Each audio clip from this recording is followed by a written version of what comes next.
Bonjour ou bonsoir selon l'heure à laquelle vous nous regardez.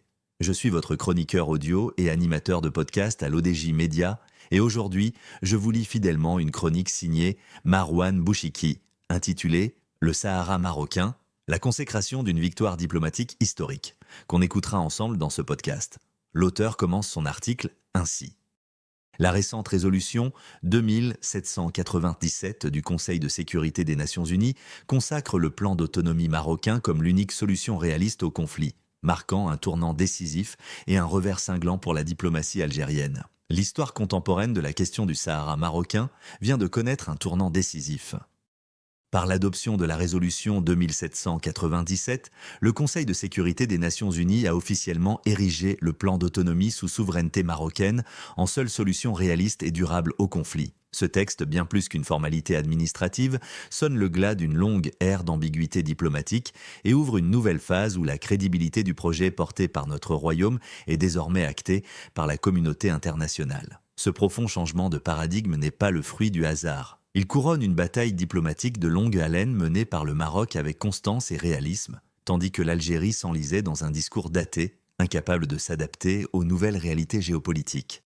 L'analyse de la résolution révèle une double victoire, à la fois politique et diplomatique pour le royaume. Sur le plan politique, le statut du plan d'autonomie a fondamentalement changé. Il n'est plus présenté comme une simple option parmi d'autres, mais comme le cadre de référence exclusif pour une solution politique. Ce glissement sémantique d'apparence technique équivaut à une reconnaissance implicite, mais forte, de la souveraineté marocaine sur ses provinces du Sud. Sur le plan diplomatique, Rabat a démontré une maîtrise remarquable dans la construction d'un réseau d'alliances solide et cohérent de Washington à Madrid, en passant par Londres et Paris. Or, ce maillage relationnel a permis au Maroc de déplacer le débat d'un terrain défensif vers celui de la proposition constructive, transformant ainsi sa position nationale en une norme internationale émergente. L'isolement croissant d'Alger. Alors que la communauté internationale à travers l'ONU consacre la légitimité du plan d'autonomie marocain comme seule voie réaliste et durable, l'Algérie persiste dans son déni, s'enfermant de plus en plus dans un discours anachronique, haineux et belliqueux à l'égard du Maroc. Cet échec traduit une perte d'influence manifeste au sein des enceintes multilatérales. Les relais diplomatiques traditionnels de l'Algérie, jadis puissants, ne parviennent plus à rallier un soutien significatif. La priorité internationale n'est plus aux logiques idéologiques de la guerre froide, mais à la stabilité, au développement et à la coopération régionale.